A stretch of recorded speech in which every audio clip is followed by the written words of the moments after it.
Hit TV YouTube channels లో మీ వ్యాపార ప్రకటనలకు మరియు ప్రమోషనల్ ఇంటర్వ్యూస్ కోసం వెంటనే సంప్రదించండి.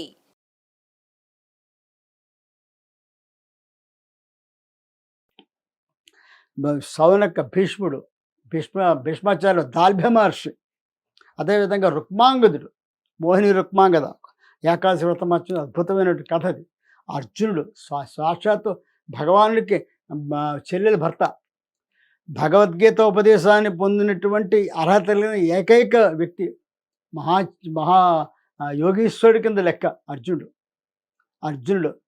రుక్మాంగద, అర్జున, వశిష్ఠుల వారు మహానుభావుడు, విభీషణుడు చిరజీవి అయిన, ఇప్పటికీ స్వర్ణ లంకాపురం వెళ్తున్న మహానుభావుడు ఆయన.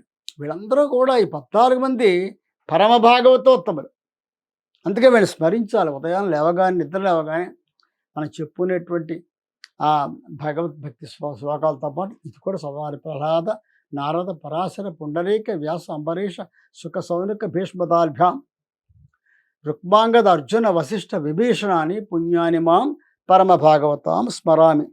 అదే చెప్తున్నాడు పరమాత్మ ఇక్కడ. ఆ కాలంలో వాళ్ళు ఉన్నారే, ఈ కాలంలో మీరున్నారు భక్తులు, వాళ్ళకి మీరేం తీసిపోరు. ఇంతటి ఆనందాన్ని, ఇంత సంతోషం నాకు కలుగు చేస్తున్నారు, ఇంత నింపుతున్నారు. కాబట్టి మీరందరూ కూడా చాలా గొప్ప భక్తులయ్యా, మీ అందరి మీద నా అనుగ్రహం ఉంటుంది అని చెప్పి స్వామి చెప్తూ, నామదేవుల వద్ద జ్ఞానదేవుల వారి చేయి పట్టుకుని లోపలికి తీసుకెళ్ళి, మనం ఒక పని చేద్దాం, మనం బయటికి వెళ్దాం రండి, ఇక్కడ జరుగుతూ ఉంటుంది ఈ తంతు, ఈ భక్తులందరూ కూడా ఆనందాలు చేస్తూ ఉంటాం, దర్శనం చేసుకోనివ్వండి, మనకి వేరే పని మీద బయటికి వెళ్దాం రండి అని చెప్పి ఇద్దరిని తీసుకుని ఆయన వెళ్ళిపోయాడు. ఆయన మనస్సంతా కూర్మనాథుడికి ఎప్పుడు దర్శనం ఇద్దామా ఉంది. ఎందుకంటే కార్తీక శుద్ధ ఏకాదశి నాడు స్వామి దర్శనం కావాలని చెప్పేసి కోరుకున్నాడు కదా, ఏకాదశి వచ్చేసింది. పాపం ఈయన ఇంకా అక్కడే ఉండిపోయాడు, బహుళపురంలో ఉండిపోయాడు. ఎప్పుడు రాగలడు అంటే వీళ్ళందరూ వచ్చారు, ఈ వారం పేరు నడుచుకుంటూ వచ్చారు, అతను ఇంకా బహుళపురం నుంచి ఆ దరిదాపుల్లోనే ఉన్నాడు, రాలేకపోతున్నాడు.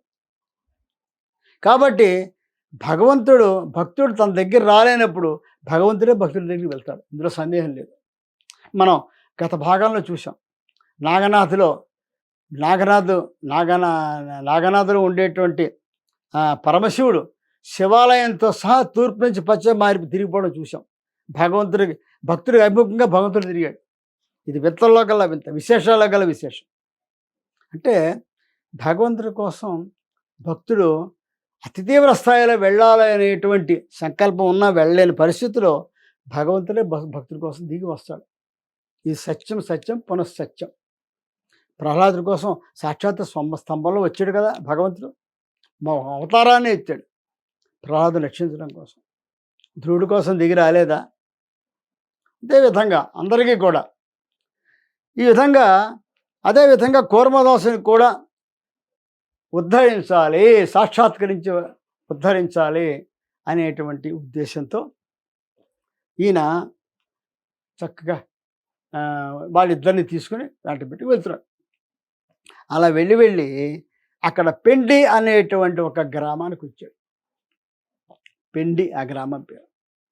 అక్కడ సామంతుడు అనేటువంటి ఒక భక్తుడు ఉన్నాడు ఆ పెండి అనే గ్రామంలో. ఈ సామంతుడు అనేవాడికి ఒక పెద్ద తోట ఉంది. అయితే ఈయన ఆ తోటలో నిరంతరము హరినామస్మరణ, ఒక గుడిసె వేసుకొని నిరంతరము హరినామస్మరణలోనే గడుపుతూ ఉంటాడు. ఈయన పాండురంగ విఠలు భజిస్తూనే ఉంటాడు. ఎంతసేపు విఠల పాండురంగ అనుకుంటూ ఆ ఆనందంలో తనను మర్చిపోతూ ఉంటాడు. అంతటి మహానుభావుడు సామంతుడు అనేటువంటి వాడు. ముందు ఆయన్ని తరింపు చెయ్యాలి. అందుకని ఈయన ఏం చేశాడు, ఆ తోట దాకా వచ్చిన తర్వాత పాండురంగ విఠలుడు, పండరీనాథుడు, జ్ఞానదేవుని నామదేవుడు వారి ఇద్దరు, మీరు ఇక్కడ పక్కన ఉన్నాయా, నీ ఇప్పుడే చిన్న పని లోపలికి వెళ్ళి వస్తానని చెప్పేసి వాళ్ళ ఆ తోట బయట ఎట్టే పెట్టి ఇక లోపలికి వెళ్ళిపోయాడు. పూర్తిగా తన స్వస్వరూపంతో, అంటే మెన్నిండా అనేకమైన ఆభరణాలు, నెమలి పింఛము, చక్కగా ఆ కిరీటము. పాండురంగ విఠలుడు అంటే శ్రీకృష్ణ పరమాత్మే కదా, ఆ 2 చేతులతో, చతుర్భుజుడు కాదు, అక్కడ 2 చేతులు ఉంటాయి పండరనాథుడికి. చక్కగా ఆయన పట్టు పీతాంబరాలతో దగద్దగాయమని మెరిసిపోతూ తిన్నగా వెళ్ళి సామంతుడి దగ్గరికి వెళ్ళాడు. ఆ గుడి దగ్గరికి వెళ్ళి సామంత సామంత అని పిలిచాడు. ఆయన ఎక్కడో పరవశించిపోయి ఎక్కడో స్మృతి లేకుండా ఉన్నాడు. పాండగ బిట్టాలని భజించుకుంటూ. ఈయన గట్టిగా పిలవగానే చక్క శ్రావ్యమైన అద్భుతమైనటువంటి కంఠధ్వని అపారమైన తేజస్సు రావడం చూసినటువంటి సామంతుడు ఎవరో మహానుభావుడు వచ్చి బయటకు చూసి ఎవరు కనుక ఎదురుకుండా సాక్షాత్ పండరనాథుడే కనబడుతున్నాడు అక్కడ. ఆశ్చర్యపోయాడు.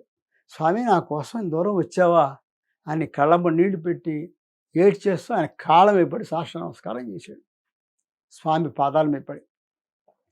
అప్పుడు ఆ స్వామి అంటాడు, ఇవన్నీ తర్వాత చేద్దు కానీ బాబు, నా పెద్ద ఉపద్రవంలో చిక్కున్నా, నాకు పెద్ద ఆపద వచ్చింది, నాకు నువ్వే ఆ పని తప్పించాలంటాడు. అదేంటి స్వామి, నీకు ఆపద తలపెట్టేవాళ్ళు ఎవరయ్యా? నువ్వు సమస్త విశ్వాన్ని భరించేటువంటి మహానుభావుడు, నువ్వే రాక్షసాంతకుడు కదా, నువ్వు నీకు కూడా ఆపద తలపెట్టేవాడు ఉన్నారా? ఇది గొప్ప విచిత్రంగా ఉందంటాడు సామంతుడు. అంటే ఈయనంటాడు పండరనాథుడు, నిజమేనయ్యా, కానీ ఈ ఆభరణాలు వేసిన వస్తున్నాయి కదా, ఈ ఆభరణాలని పట్టుకుపోతాం, ఇద్దరు దొంగలు నన్ను వెంటబడుతున్నారు, వాళ్ళ నుంచి నన్ను కాపాడవయ్యా, సరే ఎక్కడన్నా దాచేయి అంటాడు. ఎక్కడో నన్ను దాచేయి, తాక్కోబెట్టి వాళ్ళు వస్తారా, వాళ్ళు వస్తే వాళ్ళకి నేను లేనని చెప్పేసి పంపించి అప్పుడు నేను క్షేమంగా బయటికి వెళ్ళిపోతానంటాడు. ఎంత మాయలో పడేస్తున్నాడో చూడండి ఇక్కడ. భగవంతుడికి దాక్కోడా వాళ్ళ భక్తులేమో దొంగలు అంటాడు ఈయన.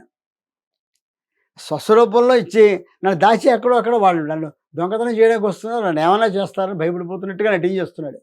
ఇదంతా పరీక్షిస్తున్నాడు సామంతుడిని. అంటే సామంతుడు అంటాడు, ఈయన అసాధ్యుడు సామంతుడు, స్వామి నీ ఎక్కడ దాచగలనయ్యా నేను? నువ్వు లేని చోటు అంటే ఏదైనా చూపించి అక్కడ దాస్తా. నువ్వు ఎక్కడ లేవు, నువ్వు సర్వవ్యాపి, నువ్వు విష్ణువి. విశ్వం విష్ణు వషట్కారో, విష్ణుం అంటే సర్వవ్యాపకుడు అర్థం. అణువులోనూ కూడా నిండు ఉండేటువంటి స్వరూపమే విష్ణుతత్వం. అంటే పరమాత్మ లేని చోటు లేదు. అణువులో కూడా ఎక్కడన్నా సరే ఉండేటువంటి వాడే విష్ణువు. ఇదే మాట భాగవతంలో కూడా మనకి ప్రహ్లాద చరిత్రలో పోతన గారు చెప్తారు.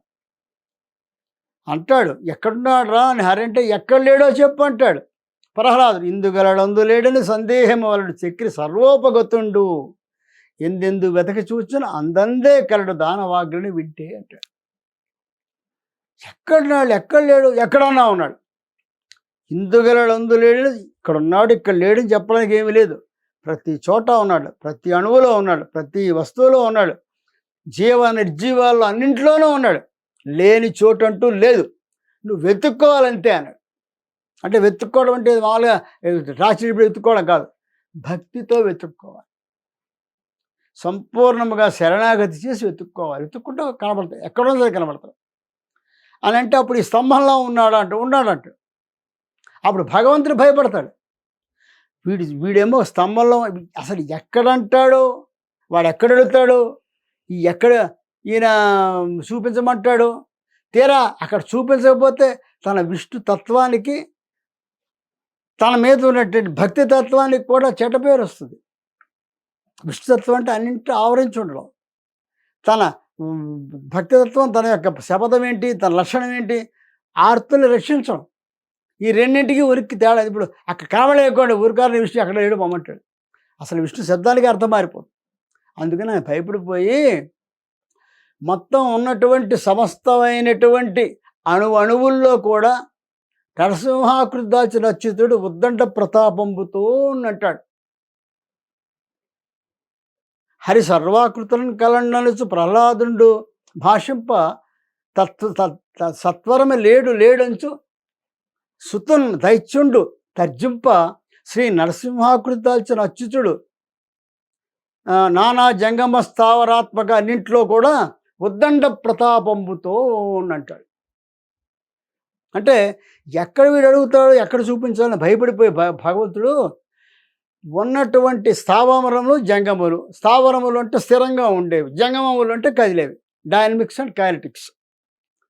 అన్నింటిలో కూడా కదిలేవి కదలనివి, జీవులు నిర్జీవులు అన్నింటిలో కూడా నరసింహాకృతితో ఆయన ఉన్నట్టు. అందుకే స్తంభంలో ఉన్నాడు. స్తంభం నిర్జీవం, స్థావరం ఉన్నాడు అన్నాడు. కొట్టడం బయటకు వచ్చాడు. ఆ రూపంతో బయటకు వచ్చాడు. నరసింహాకృతి వచ్చి హిరణ్యకశిపుని వధ చేసేసి ప్రహ్లాదుని రక్షించాడు. అంటే ఇక్కడ ఈయన్ని రక్షించాలి. కానీ ఇక్కడ అటువంటిది ప్రతి అణువులోనూ కూడా దాగి ఉన్నటువంటి నిన్ను నేనెక్కడ దాస్తాను, నా వాళ్ళు ఎక్కడ అవుతున్నాయి, నువ్వు లేచాడు చూపి దాస్తాను. ఇప్పుడు ఈయనంటాడు, ఈ కబుర్లన్నీ కట్టిపెట్టవా, ఈ తాత్వికం ఈ వేదాంతం కట్టిపెట్టి ముందు నా ఆపచ్చు చూడు నువ్వు. నేను ఒరే దాసరా బాబు నువ్వంటే నిన్ను ఎక్కడ దాచావు నువ్వే చెప్పు, నన్ను అడుగుతావేంటి? పైగా నువ్వు లేని చోటేసి ఇవన్నీ నాకేది తర్కం నాకు వద్దు. ఇప్పుడు నాకు ఉపద్రవం, నా దొంగలు దోచేయడానికి వచ్చేస్తున్నారు వాళ్ళు, నువ్వు దాచేయట.